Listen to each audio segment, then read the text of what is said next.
Oi, pessoal, estamos aqui para mais um episódio do nosso Pod MXM e dessa vez a convidada é a Débora Moraes, diretora da Eliante Contabilidade. Débora, obrigado por estar aqui com a gente, prazer. Para a gente começar, eu queria que você falasse um pouco sobre a sua história, trajetória, contasse um pouquinho sobre você. Bom, eu agradeço estar aqui no podcast da MXM. É muito bacana a iniciativa de vocês, né? Eu tenho aí basicamente uns 20 anos de estrada. Sou contadora de formação, fiz algumas especializações aí no meio do caminho. Transitei por algumas multinacionais, fiz alguns trabalhos fora do Brasil. Hoje atuo na parte de BPO, contabilidade terceirizada, e tenho também clientes de outros segmentos também. Legal. Bom, para a gente começar e entrar no tema aí que você domina, como você entende assim que a contabilidade tem evoluído para acompanhar as exigências de uma gestão financeira mais digital e estratégica? Acho que a contabilidade já tem aí beirando quase seus 20 anos, né? Ela passou por um processo de globalização. Então, antes a gente tinha aquele viés muito local, né? Os livros e registros, né? Aquela Muito by coisa. the book, né? Muito Exatamente. Literalmente do papel, eu peguei ainda a fase do papel. os vouchers, aquele voucher E enorme para classificar. aquela capa dura e vai lá registro do livro, né? Realmente era um livro, né? De fato. E aí, com a globalização, né, o investidor ele pode investir em qualquer empresa, de qualquer lugar, você pode acompanhar tudo, né, o negócio ficou uma coisa internacionalizada, né? E Uhum. aí veio a contabilidade internacional, que botou todo mundo ali no mesmo pé, né? Uma pessoa na China vai olhar alguma informação contábil aqui do Brasil e vai entender o que está sendo dito ali. Então, com essa mudança, eu entendo que a contabilidade galgou outros caminhos e a tecnologia, de forma geral, proporcionou isso para nós, né? A possibilidade, justamente, a pessoa que está lá do outro lado, em outro continente, conseguir acompanhar o negócio em qualquer lugar do mundo, fazer os seus investimentos, né? E com isso veio, obviamente, a obrigação de informações mais rápidas, mais precisas, e a tecnologia foi fundamental, né? Ao meu ver. Eu nasci muito com esse DNA de melhorias, de processos de tecnologia, por ter vindo de uma empresa de consultoria. Isso ficou muito entranhado em mim e eu não consigo ver. Há estudos ainda mais sobre isso, né? Sobre comportamento das profissões ao longo dos próximos anos. E eu não consigo ver a contabilidade voltando, e digo isso não só no Brasil, de forma geral, nem um perfil desse contador também indo para aquela coisa mais lá do tempo, né? Mas De bem escrito, técnico, né? Bem de de escrituração. escriturar. Eu mesmo já escrevi um livro à mão, né? De livro Ah, fiscal. sim. Eu contei, na época eu contei, deram 400 e poucas páginas. Muito Lalu. É, é isso. Folha na mão, aquele documentozinho, aquele bloquinho pautado com os dados, digitar lá na máquina de datilografia, a ficha do funcionário. Eu vivi um pouco dessa transição ainda, brincando aqui, né? Obviamente, a gente tem empresas diversas no Brasil, né? A maior parte das nossas empresas são micro e pequenas empresas, então a realidade tecnológica é diferente.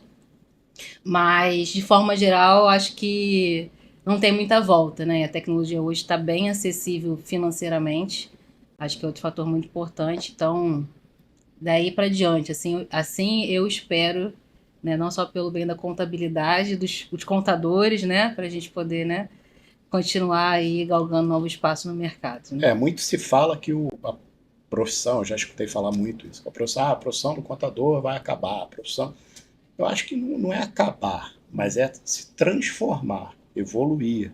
Hoje, o contador hoje ele adota uma posição muito mais de gestão do que propriamente de classificação daquele trabalho mais técnico, até porque os sistemas evoluíram muito e hoje fazem isso com o pé nas costas e sobra muito mais tempo para o contador se transformar, né?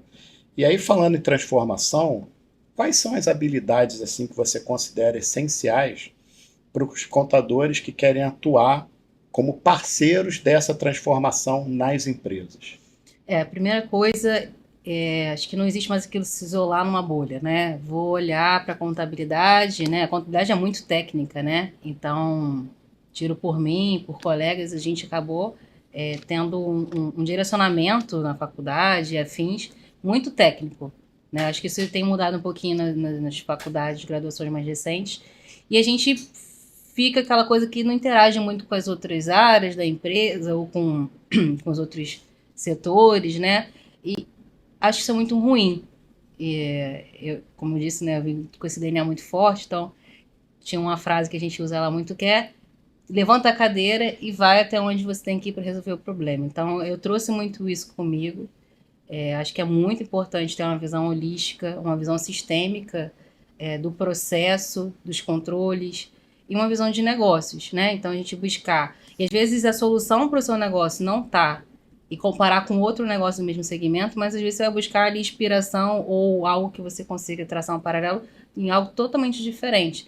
Então, acho que tem que ser uma pessoa conectada, uma pessoa que se interesse, que seja curiosa, para entender como que aquela informação que chegou ali até a contabilidade, como que ela existiu, como que ela nasceu, se aquele processo como está, ele atende ou não atende, e aí vai muito além da gente olhar para a legislação, da gente olhar para normas contábeis, FRS, CPC e tudo mais, né?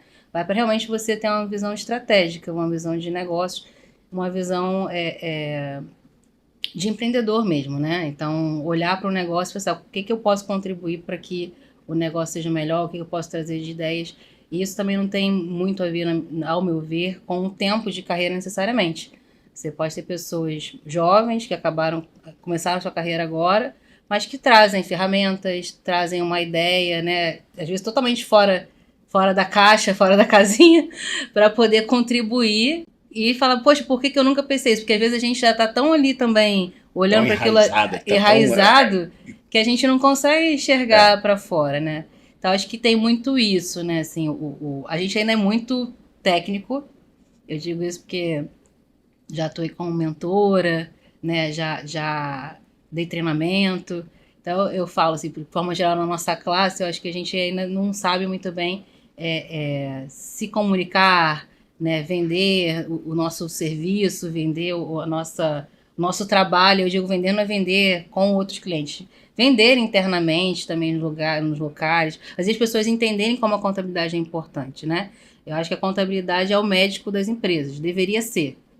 Às vezes não é, mas o contador deveria ser enxergado, ao meu ver, como parceiro, como médico das empresas, né? Então, eu brinco sempre isso. O médico da empresa é o contador, é o economista, ele é a pessoa que você tem que ir lá e falar tudo e não ter medo de conversar com ele. Então, vai lá, tá com algum problema, chama essa pessoa. Não é seu inimigo, ele tá ali para agregar. Ele não tá ali para te mandar guia todo mês, ele não tá ali só para poder te contar notícia triste, falar que você caiu na malha. Não é isso. Ele tá ali para poder te ajudar a galgar passos maiores. Então, eu acho que o perfil do contador tem que ir por esse caminho, assim. Eu gostaria, eu espero, né, que acho que tá indo. Que vá por esse caminho, né? Eu tento seguir esse caminho também, né? Você faz a sua parte. Eu tento e tento motivar os outros, né? Os outros colegas, né? E assim, eu tenho visto muitos colegas, né, que já estão muito nessa batida, muitos indo para análise de dados, né? Muitos focados também para tecnologia. Acho que é por aí mesmo. Entendi. E você acha assim, a gente tem falado muito de digitalização, transformação digital. Você acha que esses pontos ele acabam tirando o espaço da contabilidade tradicional? E como lidar, né? Como o contador deveria lidar com esse cenário? Eu acho que não tira o espaço a partir do momento que você ocupa um novo lugar, é o que você comentou, né? A partir do momento que eu deixo de ficar ali focado em escrever algo na mão, digitar 1000 notas, né? Eu ganho tempo para ocupar um outro lugar, ocupar esse lugar de maior análise, esse lugar de ser parceiro da empresa, né? De poder apoiar, de poder buscar um benchmark, de procurar soluções. Então, é uma transformação, mas para uma ressignificação, que não só a profissão da contabilidade, mas como outras, né? Eu vejo que vão passar por isso, mas ao meu ver também não vai se extinguir, ela só realmente vai se transformar, ela se vai modificar. ocupar um novo espaço. Um novo espaço, um espaço mais analítico, né? Um profissional com um olhar mais de análise de informação, de dados, de tomar decisão, um olhar mais estratégico e menos operacional. Acho que caminha por aí. Mas espaço vai continuar tendo, né? Com certeza. E você acha que as empresas brasileiras, né, elas já aprenderam a lidar e tomar decisões baseado em dados ou ainda fica muito no instinto? Eu acho que depois de passar por muitas consultorias, auditorias e afins, eu vejo assim, o cenário no Brasil é um cenário complexo. Todo mundo fala muito sobre parte tributária, né? Da dificuldade de se implementar soluções, de se implementar até a gente tem, né, sistemas e afins de grande porte que tem essa dificuldade, inclusive, né, de fazer essa transposição, né, dessa nossa complexidade. De fato é muito complexo, mas eu acredito que o nosso ecossistema como um todo, econômico, tributário e tudo mais, força um pouco os empresários, e aí a gente olhando, né, que a gente é mais aí para o micro, para o pequeno, para o médio empresário, força um pouco essa pessoa, de repente ele nem queria tomar a decisão por forma instintiva, mas ele é um pouco forçado a sobreviver. Então ele se pega num momento onde ele precisa pensar qual vai ser o novo produto que ele vai lançar, como que ele vai aumentar a venda dele, como ele vai aumentar a margem dele, e aí ele é meio que atropelado pelo dia a dia, e acaba que essa parte de inovação, de investimento tecnológico, ou não vira uma prioridade no orçamento, ou não vira uma prioridade na questão do tempo. E aí uma coisa que eu vejo muito é que o planejamento não é algo muito intrínseco para o brasileiro. De forma geral. Eu digo isso porque eu trabalhei na minha carreira desses 20 anos, eu vou dizer que quase metade foi uma empresas multinacionais, né? Então, eu vejo muita diferença cultural nesse aspecto. Então, eu acho que a gente é um povo caloroso, né? Isso tudo, essa emoção que a gente tem, né? Ela transpõe um pouco nessa falta de planejamento. Aí eu acho que a falta de planejamento, aliado com o fato de que a gente vive num ambiente econômico, tributário, complexo, muito volátil, muito suscetível a vários, né, impactos, enfim, internacionais, etc., a gente acaba não priorizando, às vezes, a transformação e a inovação. E isso, no primeiro momento, parece que faz todo sentido, né, porque está lutando ali para poder continuar, né, empregando pessoas, sobrevivendo e tudo mais, mas a longo prazo é insustentável, né, porque você vai continuar nessa situação de ter que fazer muita coisa na mão, de fazer muita coisa de forma muito operacional, e olhando para um payback aí de médio e longo prazo, se você olhar, se você tivesse investido em tecnologia, além de ter informação muito mais correta, a longo prazo você teria economia de outras formas, né? Uhum. Então, equilibrar os pratinhos da transformação e inovação com o pratinho do dia a dia é uma tarefa que eu vejo que é muito difícil, e muitos empresários, diretores, CEOs e decisores, etc. de uma forma geral. Exatamente. Se pegam nesse equilíbrio difícil. Que acaba sendo um dilema, né? Nesse dilema, exatamente. Até que ponto é despesa ou é investimento? E aí aquilo pesa no bolso, não pesa. O famoso CAPEX e OPEX, né? Vamos voltar para o razão. Exatamente. O famoso CAPEX. Isso é CAPEX, isso é OPEX. E o orçamento, né? E o tempo, né? Acho que o tempo nisso tudo, até mais do que o orçamento, ele é muito precioso, né? E aí é onde investir o tempo, né? Considerando que o tempo, com as mudanças muito rápidas, ele também está cada vez mais escasso. E quais, na mesma linha, assim, né? Quais você considera assim, os principais riscos quando a inovação ela acontece num cenário que não está financeiramente bem estruturado? Aquela coisa assim, né? Se eu pego uma caixa que as coisas estão todas reviradas, estão bagunçadas. Tipo o quarto da minha filha, assim. Tipo, ela não vai ver. Ela não vai ver, então tá bom. Até porque vão dizer que saiu ao pai, então... né? Não. Pronto. Tá vendo? E aí a caixa tá lá rasgada, né? Não tá já velhinha. E aí eu vou comprar uma caixa lindona, com um laço muito lindo. Mas o que eu vou fazer é só virar o que tá naquela caixa para outra. Então a única coisa que eu fiz foi mudar a bagunça de lugar, né? Ou esconder a bagunça, que todo mundo já fez isso. De alguma forma, em algum momento na vida. Então, assim, Então, assim, você investir em ferramentas, mas não investir em entender o processo, né? Entra de novo a visão holística e tudo mais. O processo para chegar naquela informação de forma fidedigna e correta, você pode ter o foguete da NASA, né? Como a gente brinca, mas você vai continuar tendo aquela mesma informação, porque a ferramenta é o meio, ela não é o início nem o fim. Se eu não trato o início, eu vou acabar chegando num resultado final, no fim, que vai continuar tendo problemas. E aí a gente às vezes acompanha um pouco de modismo, né? Tem aquela coisa, né? Que tipo, eu vi em algum lugar que alguém implementou tal coisa. A grama do vizinho. Exato. Agora a moda é ter isso, ter aquilo outro. Não vou ficar falando aqui para não citar exemplos da parte tecnológica, mas existem os modismos tecnológicos, né? Os modismos dos relatórios dinâmicos e coisa e tal. E aí você pega muita gente que realmente entende tecnologia e fala assim, isso que você está fazendo não é isso. Você está fazendo um relatório, um gráfico bonitinho, mas você está muito longe de usar dado, essa ferramenta. A estrutura está completamente furada. Exato. E às vezes a gente ainda acha que está usando a ferramenta de forma correta, né? E não tá, né? Assim, a gente tem algumas ferramentas que entraram nesse circuito para ajudar em análise gráfica, análise de relatórios, gráficos e tal. Só que às vezes você só bota ali uma informação que poderia estar no Excel, que também faria um gráfico muito parecido, e você fala, não, agora eu uso ferramenta tal. Aí você vai conversar com a pessoa que realmente tem aquela ferramenta e fala assim, você está muito longe de utilizar essa ferramenta. Você está jogando informação aí e gerando uns gráficos bonitinhos, e só.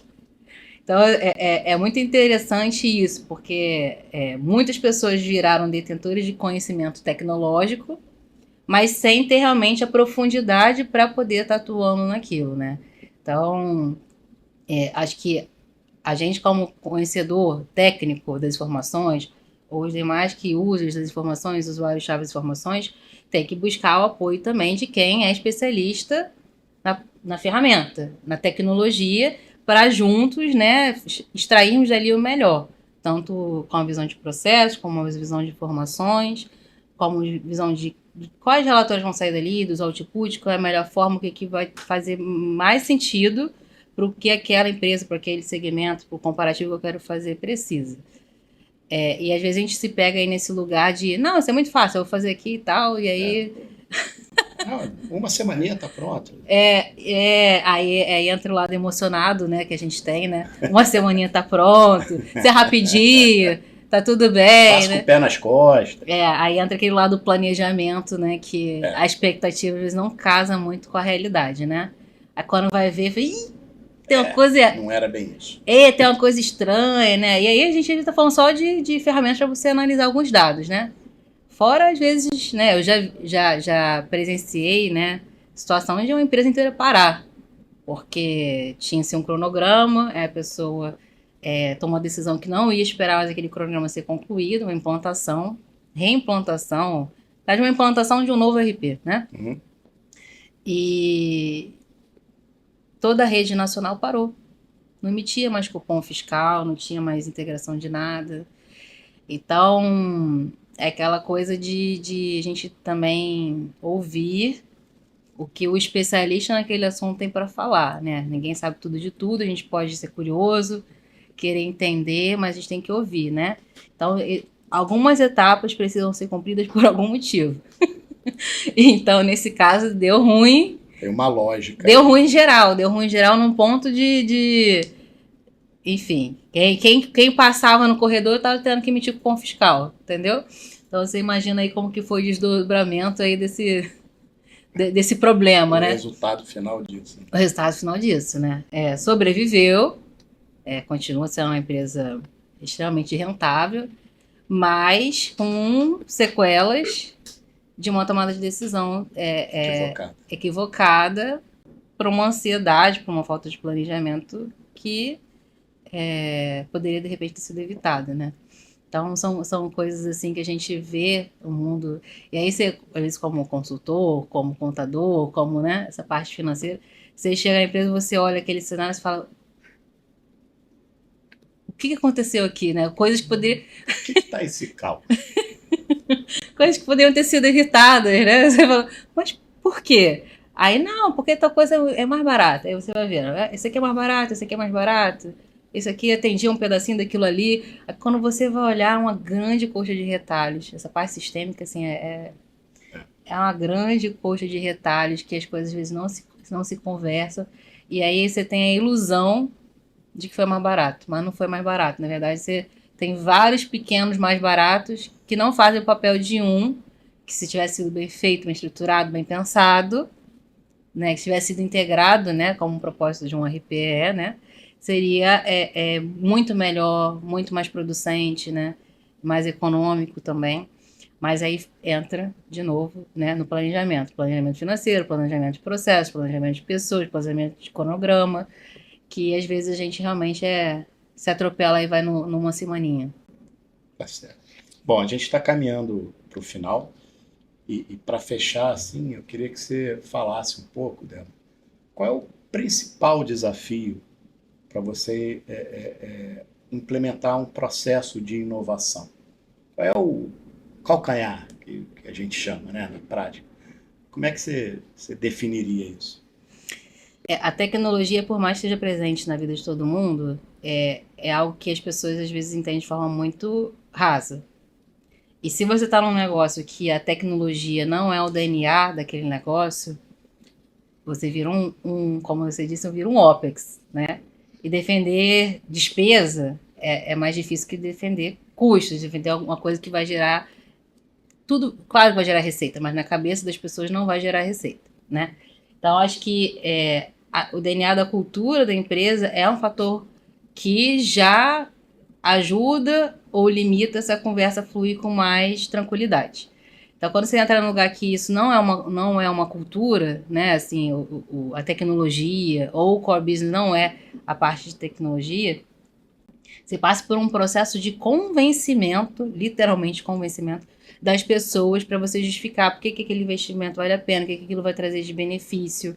E aí, indo para o lado financeiro, né? O que aquilo vai representar de redução de HH ou de otimização da informação, ou a informação vai vir mais rápido e aí com isso você vai conseguir ter melhor visibilidade de mercado, enfim. Aí você começa a traçar alguns indicadores para justificar aquele investimento, né?